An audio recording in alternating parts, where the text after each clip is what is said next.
Hello, and welcome to another episode of the Profit Minds podcast.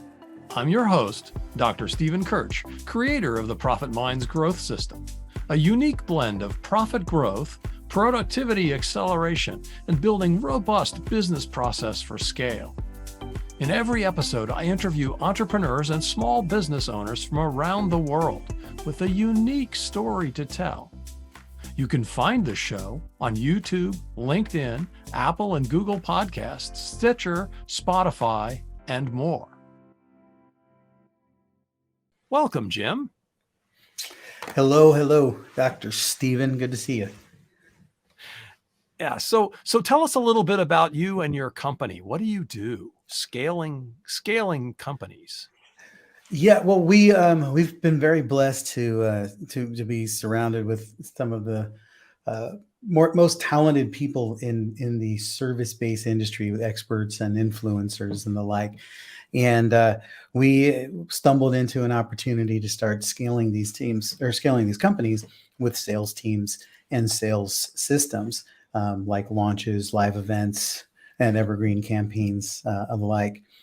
And it has been an amazing opportunity to really understand and learn the human dynamics, because nothing will teach you more about yourself than trying to grow a company, yours or somebody else's. It's an incredible personal development engine when you start trying to grow people, especially if you haven't done the growth of your own on your own, internally.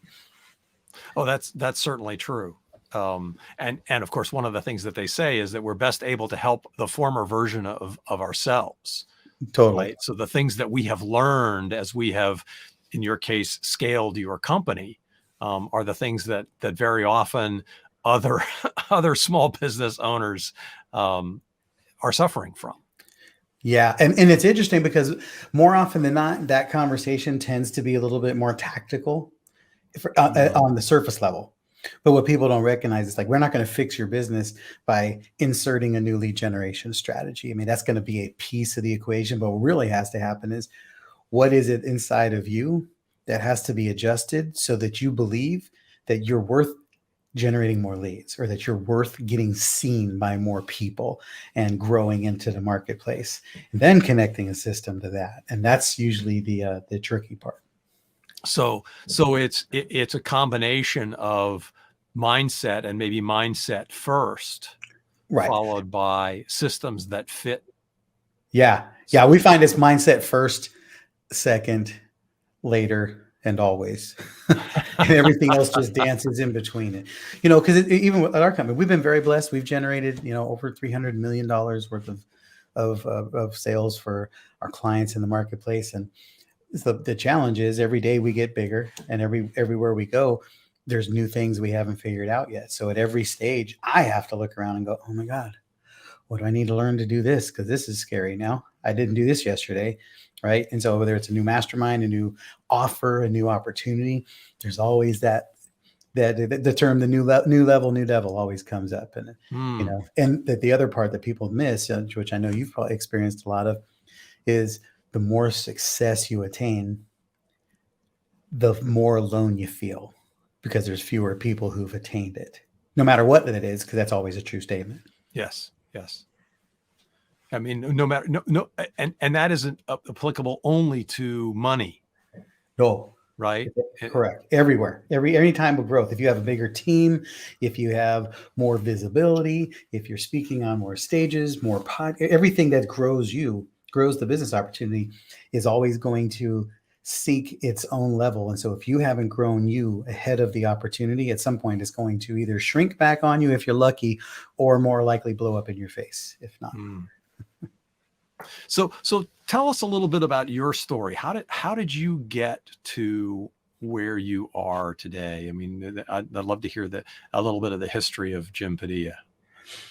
Well, the short version is, I was born to teenage parents, and it's relevant to the story in that my mom was 16, my dad was 17, and he took off as a scared kid, I guess who would blame him? Yeah. And then my mom responded to a very challenging situation with a lot of rage and anger. And I became, a very challenged and abused environment, ended up in foster care. ended living on, streets, running the gangs, and then in jail by 19. Wow. And, you learn a specific skill set when you spend the first 20 years of your life spending every waking moment learning how to read the room and bend people's will to your direction so that you could be seen as an ally instead of as a threat. Because that was my self-defense mechanism. I knew I couldn't beat everybody up. So my goal was to try to make sure people didn't want to beat me up. And that was how I survived. Little did I know that, 20 years later, that I'd be making millions of dollars teaching other people how to read the room, bend will their direction so that people would not see you as a threat and want to buy from you, right? Because that's a lot of the dynamic that goes on in a sales conversation. People think you're trying to take something from them instead of realizing that you're there to help them.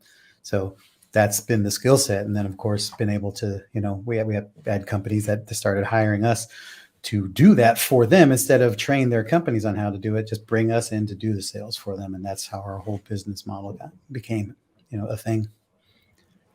Yeah. So what is it that makes your company gain the edge? What is it makes you unique?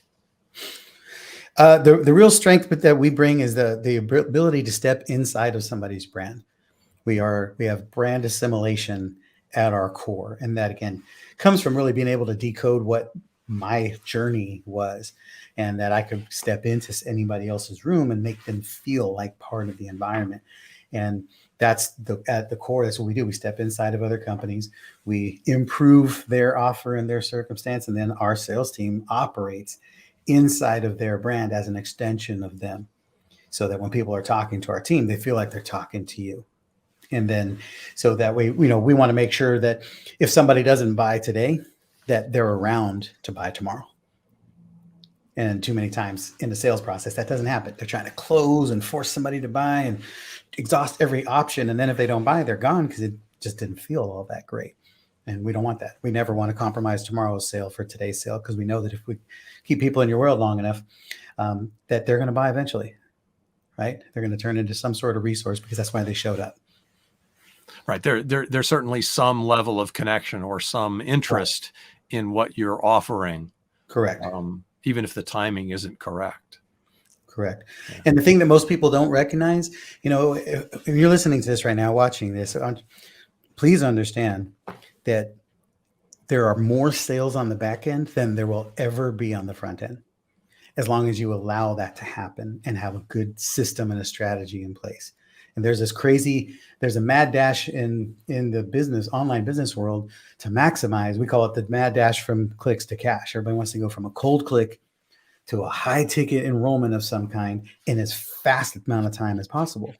And the problem is, most human beings don't operate that way in any area of their life. And so what makes you think they would operate that way in this area of their life, right? Most of the time we just need to get to know things. The more you get to know something, the more comfort you have with it. Your car, your community, your church, your spouse, your whoever. And so you need to build your business environment the same way. Do everything you can to optimize a conversion for somebody who just first came into your world, but also understand that the likelihood is slim, which means you need to have a plan B for what happens after they say no for the first time, or they're not interested, but they want to know you more. They want to see more experiences. They want to have a better taste and feel and flow of you. They might be on your list for months, weeks, or years before they buy. You need to make sure that you're addressing that and serving them as somebody who raised their hand and said, you know what, you might have something I'm interested in. I want to find out more. And most of us ignore that person. We say, hey, wait, stay right here, Dr. Steve, because I got to go find some new people. You're like, yeah, but what about me? I'm here right now. Right? Serve me on some level. Yeah. Yeah, that's really interesting. The statistics that I've heard is somewhere between 1% and 3% of the people that come into your world will buy the first time. And yeah, and if you're really, really good, 10%. If you're world class, right. But if that's true, then people know about you. So when they come into your world to buy from you, they actually already know you to some extent, right? If you're right. world class, right? If you're Correct. known, correct, right? But if somebody comes into my world because I'm not world known, right? If somebody comes into my world, the probability is, a percent or 3 maybe. And Right. so you've got to nurture that relationship along and provide, I would guess you would say, provide value along that Yeah. way, that path. For Sure. the statistics that I've heard, 7 to 12 touches, something like that. Yeah, well, and it's interesting because those are old statistics. Those Yeah. statistics have been around for several years, Yeah. ever since COVID. What's happened in our current economy, whatever you want to call it, and the COVID era, what it did was it increased doubt, it increased fear, it increased anxiety. And so what happens as a result is the average buyer isn't leaning in looking to buy. They're pulling back looking for cover. So they're trying to say, well, how can I hold on to this a little bit longer?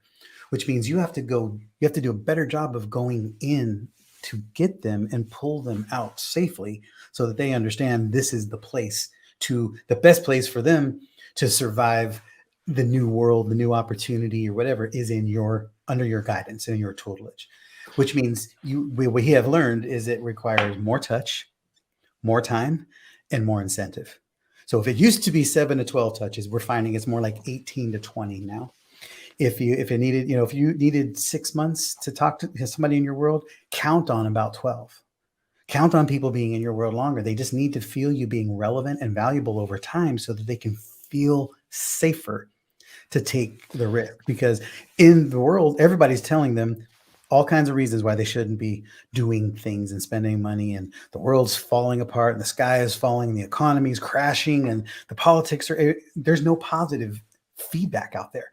And so the only thing people know how to do in that case is run for cover. And I wonder how much of that is wanting to make sure that I'm genuinely interested in helping them, as opposed to just trying to figure out how to separate them from their wallet. Amen. Yeah. Because the concern of the latter is ever present. Of course. Now. And they're also thinking, okay, well, before maybe I could risk this $1,000 or $10,000 to invest in this solution, but the dollar is going down every day and the value and gas is going up and milk is going up. So do I even need this thing?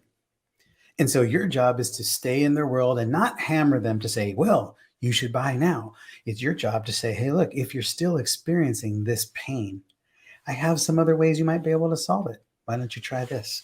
And you share different resources that you've come up with because you're demonstrating to them, again, more time, more touch, more incentive. You're demonstrating to them, I'm paying attention to you. I understand you. And I'm here when you're ready. And then that way, when they're ready to buy, you're the person who's demonstrated that level of commitment, that value, that outreach. And guess what? Nobody else is doing it.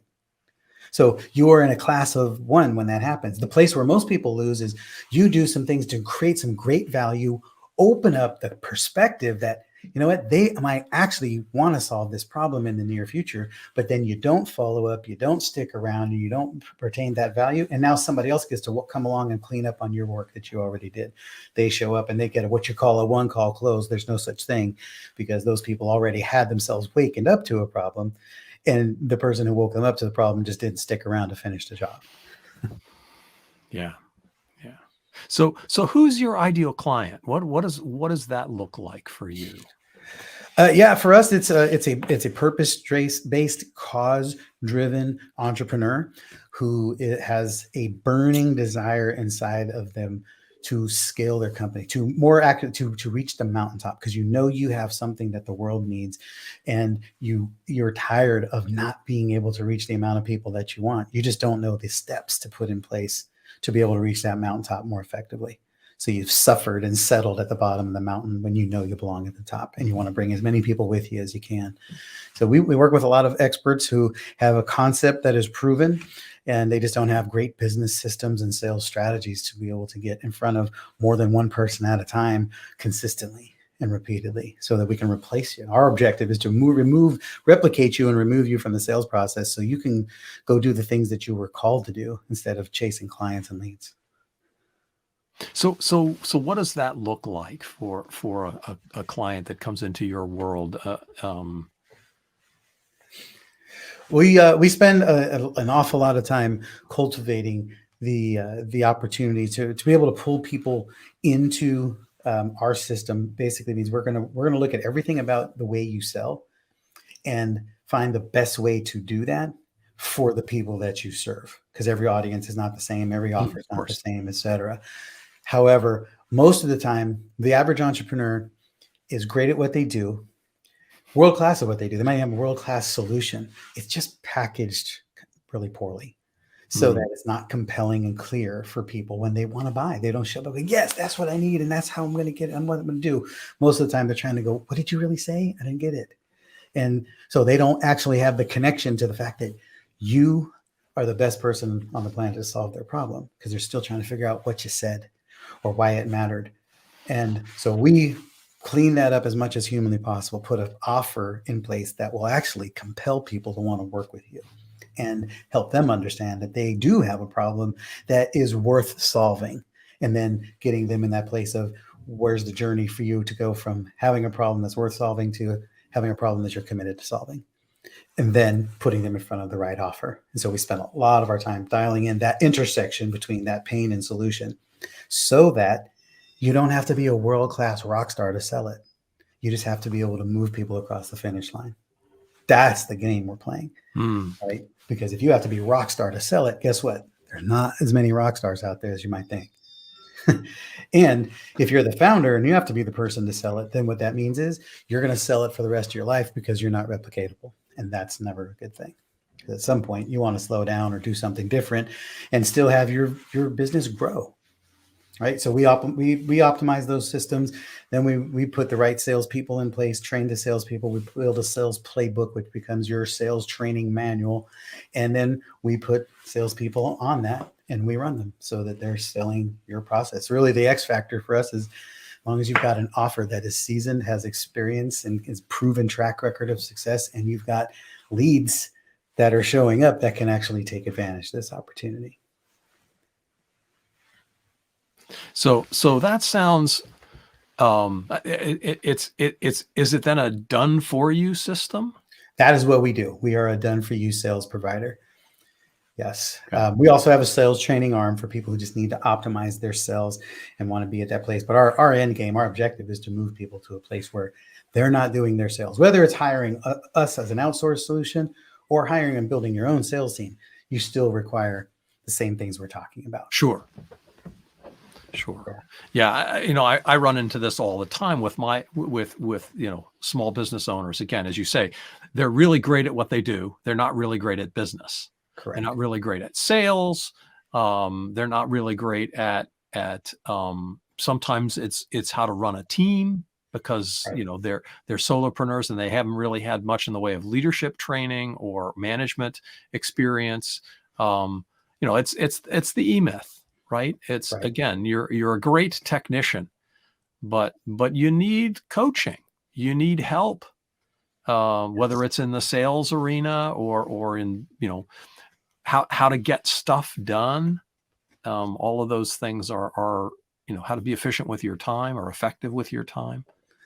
Yeah. So much of it is, I find now, we all look at the world through the lens of our own expertise, but I find that your ability to communicate value and move people forward is going to be directly related to the outcomes that you provide. It's like the more money you want to make, the more lives you want to change, you got to learn how to communicate the value that you deliver and compel people to take action, which means you have to be the expert, the world-class expert of the problem that they solve. I know every pain you're going to experience by not being able to replicate yourself, by having to be the person that does all your own sales, especially if you're not consistent or great at it, right? I know the frustration of that. I know the experience of it, because we work with hundreds and hundreds of clients in that vein. And so that's all we talk about. We talk about what's at stake if you don't scale that mountain. What's at stake if you don't grow beyond yourself? What's at stake for you, your cause, your mission, your vision, and your purpose, if you're spending all of your time buried in the weeds of your business and you don't actually get out to be able to help the people you were called to serve? Right. And then, of course, when you're doing it, are you taking random crapshoots at this stuff, or are you following proven practices that have been tested and true? A company like us, we run 25,000 sales conversations a year. Right. We've generated, hundreds of millions of dollars sales. That is not to make us anything special in the world. It's just that we've got efficiencies of infrastructure in this. We've made more mistakes and learned more things about this than you're ever going to come across in your life. So talk to us. Let us put our expertise on this stuff. You, just like you, as the world-class expert that you are, you've done the thing you do so many times, and most people are only going to do it once or twice, and you've done it hundreds or thousands of times. Right? So think about that. Whatever level of expertise you're seeking to solve your problem, that's the piece that you got to bring to it, and you have to be able to communicate that everywhere. And the more you talk about it compellingly and clear, the more track record of success that you have. You get on more podcasts, you get on more stages, you ask people invite you to share what you do with their audience, because they know that you are not just good at what you do, that you're world class at it, because you spend all of your time optimizing this pain, this problem, and this solution for this set of people, that it's a no-brainer that you should be the person that they're talking to. Right. And those of us who are good at what we do, right, need to let other people who are good at what they do, who do complementary things, help us. Totally. Right. And that's exactly what I'm hearing you say, that you would remove from me or other small business owners a huge burden of having to not only deliver the service, but also to sell it, which are two completely different sets of skills. Very much. One of the best business books I've ever read was The Business Secrets by the Bible. Business Secrets from the Bible.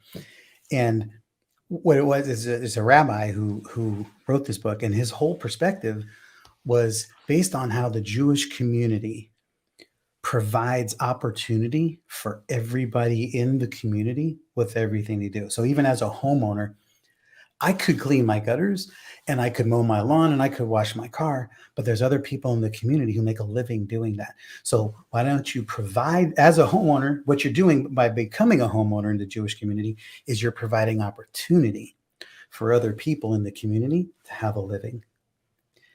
Right. And I just thought that's such a fascinating perspective, because if we do this right in business, that's how all of our businesses should be. So I'm actually in the middle. We're launching a new podcast called The Opportunity Makers, and that's what it's based on. Is I fancy myself an opportunity maker. I'm always looking for collaborations on deals, and how do I bring other partners in to serve the people we serve? Because not only I don't have any interest in solving 90% of their problems, I want to solve the problem that I like to do, and then bring other people in who are world class at solving those problems. And then how do we just create this opportunity network where everybody is in their strength, their lane, doing what they do best for all the other partners in common who are all on the same journey and helping people move where they're going in the world. And it just makes it so much cleaner. And believe it or not, you make more money doing that. Of course. Yeah. If you can stay in your lane and have an effective way to reach the right audience, right, then that's beautiful. So obviously you're starting this opportunity network. Talk to me about what you're excited for you and the future of your business, your company. Thanks for that, for opportunity to share that. The whole opportunity makers perspective is actually something we're branding. So like right now, at the moment of this recording, that podcast is not launched yet. We're in process. We're recording all of the initial episodes that'll be launching in the first part of the year. With that is our opportunity makers, which we're creating a brand around opportunity makers. So we're exiting companies, people who've exited, people who've done big things in the world. Primarily, number one, I want to provide hope for people so that they can see that in a world full of problems, all that means is opportunities are everywhere for an entrepreneur. This is not the time to run and protect yourself. This is the time to lean in and solve as many problems as possible, because that's what's going to make you valuable and unique. And creating a brand for those people so that people who are listeners see that they're an opportunity maker and that they're connected to the world-class experts that we're interviewing, such as the Les Browns and Kevin Harringtons of the world, who are opportunity makers, right? And I want everybody to see and understand that. So one of the things that we are doing is one of our big initiatives is we want to own a city. We are focused on getting our own city, and it is to be called, you guessed it, Opportunity City, right? And inside of Opportunity City is not a perfect city. It is a city that is rife with problems, because problems bring opportunity. It is the ultimate place for entrepreneurs to come. And we're starting with, compound building places, building call centers where we can put, ex-cons to work and get them out of the life of crime and into a place of support and encouragement. Because one of my missions is to eliminate the recidivism rate in male prisons. I'm tired of watching guys go back in at 76% clip when we could give them great skill set, give them great programming, great support structure so that they have worth and value and can be contributing members of society. They're not into crime because they want to be. They're into crime because they don't know any other way not to live life. And that just requires people to give them the opportunities and the support and the structure and the systems to make it go. So we're really focused on the throwaway society, and we want to put the throwaway society to work in Opportunity City. Wow. That's where all this is going. That sounds incredible. I want to have you back again, let's say, I don't know, a year from now, and hear how this amazing journey is going. Because I've gotten some taste of trying to help here in California in the restorative justice part of the cannabis industry, right? Where because communities of color in particular were so hard hit by the drug laws that it's actually part of the legalization of cannabis in California and several other states, that they're using part of that tax money to help rebuild those communities that were devastated in that way. So love to chat with you more about that as you make progress and figure out how to navigate that because that's a really gnarly problem. Really appreciate and obviously a piece of why you're so passionate about it is because you came through that system, somehow got out. And now I think it's wonderful that you want to give back. Definitely make sure that they understand that there's value in them regardless of where they've come from or where they've ended up. The value never stops. That's wonderful. Jim, I can't thank you enough for being on the show here. So if folks want to learn more, what's the best way for them to get in touch with you? You can go to my personal website at jimp360.com, JIMP360.com. You got all my sites and everything, way to connect me under one roof. Connect with me on whichever platform works best for you. Just download my contact info into your phone once you get there and shoot me a text. Say that you came from the Profit Minds podcast, and I'd love to have a conversation with you about what opportunities you're creating in the world, and how can we point you in the right direction, connect you with the right people, or scale you up the right mountain. Well, thank you. You've been listening to the Profit Minds podcast. This is your host, Dr. Stephen Kirch. Please visit www.profitminds.net for other episodes or to contact me. Thank you for your positive feedback, comments, questions, and for sharing this show with others. Thanks for listening. Have a grateful day.